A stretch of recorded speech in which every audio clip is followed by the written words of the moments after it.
श्री राम जय राम श्री राम जय जय राम। अब सुनु परम विमल मम बानी, सत्य सुगम निगमादि बखानी। निज सिद्धांत सुनावऊ तोहि, सुनु मन धरु सब तजि भज मोहि। बम माया संभव संसारा, जीव चराचर विविधि प्रकारा। सब मम प्रिय सब मम उपजाय, सब ते अधिक मनुज मोहि भाय। तिन्ह मह द्विज द्विज मह श्रुति धारी, तिन्ह महु निगम धर्म अनुसारी।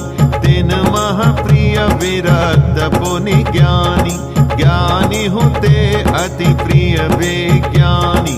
तिन्ह ते पुनि मोहि प्रिय निज दासा, जेहि गति मोरी न दूसरी आसा। पुनि पुनि सत्य कहऊँ तोहि पाहि, मोहि सेवक सम प्रिय को नाही। भगतिहीन बिरंच किन होई, सब जीवहु सम प्रिय मोहि सोई। भगतिवंत अति नीचौ प्राणी, मोहि प्राण प्रिय असि मम बानी। सुचि सुशील सेवक सुमति, प्रिय कहु काहि न लाग। श्रुति पुराण कह नीति असि, सावधान सुनु काग। अब मेरी सत्य सुगम वेदादि के द्वारा वर्णित परम निर्मल वाणी सुन। मैं तुझको यह निज सिद्धांत सुनाता हूं। सुनकर मन में धारण कर और सब तजकर मेरा भजन कर। यह सारा संसार मेरी माया से उत्पन्न है। इसमें अनेकों प्रकार के चराचर जीव हैं। वे सभी मुझे प्रिय हैं, क्योंकि सभी मेरे उत्पन्न किए हुए हैं। किंतु मनुष्य मुझको सबसे अधिक अच्छे लगते हैं।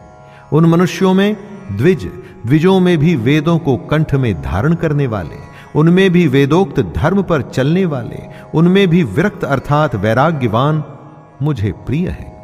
वैराग्यवानों में फिर ज्ञानी और ज्ञानियों से भी अत्यंत प्रिय विज्ञानी है।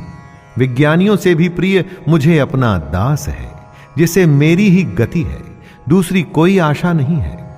मैं तुझसे बार बार सत्य कहता हूं कि मुझे अपने सेवक के समान प्रिय कोई भी नहीं। भक्तिहीन ब्रह्मा ही क्यों न हो, वह मुझे सब जीवों के समान ही प्रिय है। परंतु भक्तिमान अत्यंत नीच भी प्राणी मुझे प्राणों के समान प्रिय है। ये मेरी घोषणा है। पवित्र, सुशील और सुंदर बुद्धि वाला सेवक बता, किसको प्यारा नहीं लगता? वेद और पुराण ऐसी ही नीति कहते हैं। हे काक, सावधान होकर सुन। एक पिता के विपुल कुमारा, ओहि पृथक गुणशील अचारा। को पंडित को तापस ज्ञाता, को धनवंत सूर को दाता। को सर्वज्ञ धर्म रत कोई, सब पर पिता ही प्रीति सम होई। को पितु भगन बचन मन कर्मा, सपने हूँ जान न दूसर धर्मा। सो सुत प्रिय पितु प्राण समाना, यद्यपि सो सब भांति अयाना। एहि विधि जीव चराचर जेते, त्रिजग देव नर असुर समेते।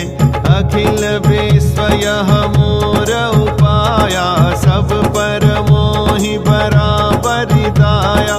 तिन्ह मह जो परिहरि मद माया, भजय मोहि मन बच अरु काया। पुरुष नपुंसक नारी वा, जीव चराचर कोई। सर्व भाव भज कपट तजी, मोहि परम प्रिय सोई। सत्य कहऊँ खग तोहि, सुचि सेवक मम प्राण प्रिय।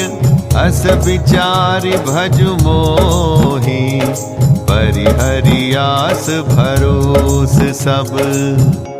एक पिता के बहुत से पुत्र पृथक पृथक गुण, स्वभाव और आचरण वाले होते हैं।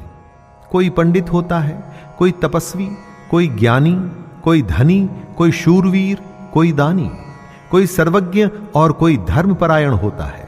पिता का प्रेम इन सभी पर समान होता है, परंतु इनमें से यदि कोई मन, वचन और कर्म से पिता का ही भक्त होता है, स्वप्न में भी दूसरा धर्म नहीं जानता, वह पुत्र पिता को प्राणों के समान प्रिय होता है।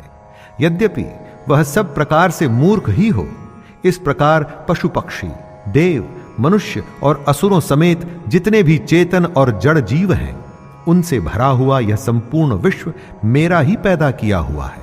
अतः सब पर मेरी बराबर दया है, परंतु इनमें से जो मद और माया छोड़कर मन, वचन और शरीर से मुझको भजता है, वह पुरुष हो, नपुंसक हो, स्त्री हो अथवा चर अचर कोई भी जीव हो, कपट छोड़कर जो भी सर्व भाव से मुझे भजता है, वही मुझे परम प्रिय है। हे पक्षी, मैं तुझसे सत्य कहता हूं, पवित्र अर्थात अनन्य एवं निष्काम सेवक मुझे प्राणों के समान प्यारा है। ऐसा विचार कर सब आशा भरोसा छोड़कर मुझी को भज। कबहु काल न व्यापहि तोहि, सुमिरे सुभज सुनिरंतर मोहि। प्रभु वचनामृत सुनि न अघाऊ, तनु पुलकित मन अति हर्षाऊ। सो सुख जानई मन अरुकाना, नहीं रसना पहि जाई बखाना।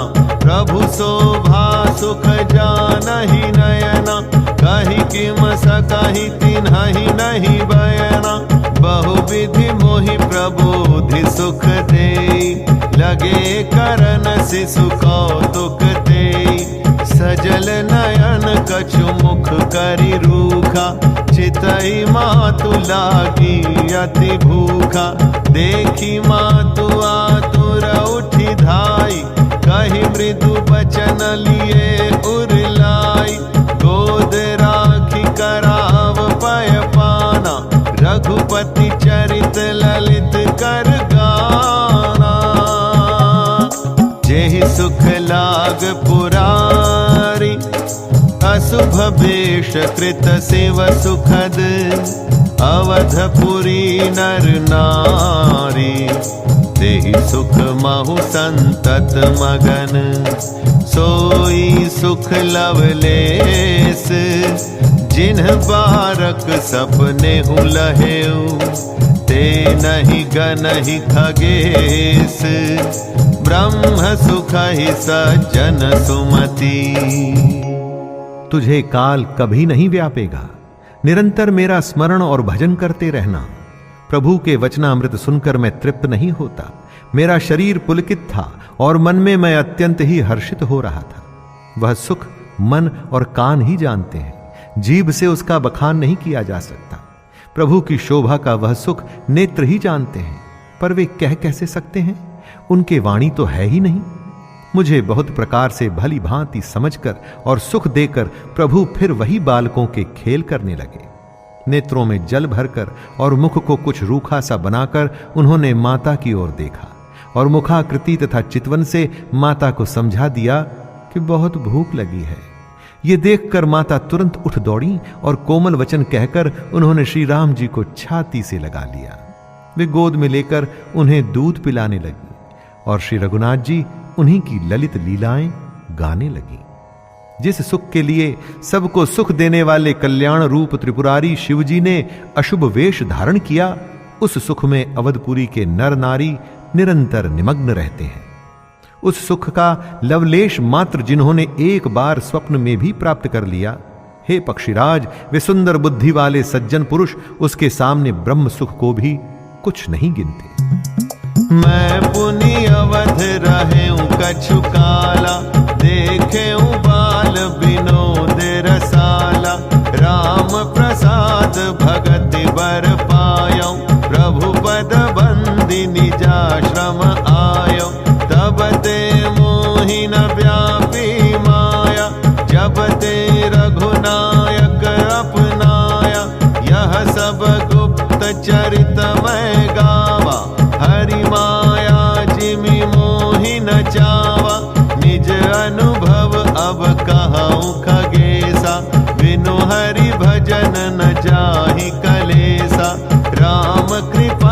बिनु सुनु खगराई, जानी न जाई राम प्रभुताई। जाने बिनु न होई परतीति, बिनु परतीति होई नहीं प्रीति। प्रीति बिना नहीं भगति दृढ़ाई, जिमि खगपति जल कै चिकनाई। बिनु गुरु होई की ज्ञान, ज्ञान की होई विराग। बिनु गावहि वेद पुराण, सुख की लही हरि भगति बिनु। को विश्राम की पाव, तात सहज संतोष बिनु। चलै कि जल बिनु नाव, कोटि जतन पछि पछि मरिय। मैं और कुछ समय तक अवधपुरी में रहा और मैंने श्री राम जी की रसीली बाल लीलाएं देखी। श्री राम जी की कृपा से मैंने भक्ति का वरदान पाया। तदनंतर प्रभु के चरणों की वंदना करके मैं अपने आश्रम पर लौट आया। इस प्रकार जब से श्री रघुनाथ जी ने मुझको अपनाया, तब से मुझे माया कभी नहीं व्यापी। श्री हरि के माया ने मुझे जैसे नचाया, वह सब गुप्त चरित्र मैंने कहा। हे पक्षीराज गरुड़, अब मैं आपसे अपना निजी अनुभव कहता हूं। वह यह है कि भगवान के भजन बिना क्लेश दूर नहीं होते। हे पक्षीराज सुनिए, श्री राम जी की कृपा बिना श्री राम जी की प्रभुता नहीं जानी जाती। प्रभुता जाने बिना उन पर विश्वास नहीं जमता। विश्वास के बिना प्रीति नहीं होती और प्रीति बिना भक्ति वैसे ही दृढ़ नहीं होती जैसे हे पक्षीराज जल की चिकनाई ठहरती नहीं। गुरु के बिना कहीं ज्ञान हो सकता है अथवा वैराग्य के बिना कहीं ज्ञान हो सकता है। इसी तरह वेद और पुराण कहते हैं कि श्री हरि की भक्ति के बिना क्या सुख मिल सकता है। हे तात, स्वाभाविक संतोष के बिना क्या कोई शांति पा सकता है? चाहे करोड़ों उपाय करके पच पच मारिए, फिर भी क्या कभी जल के बिना नाव चल सकती है?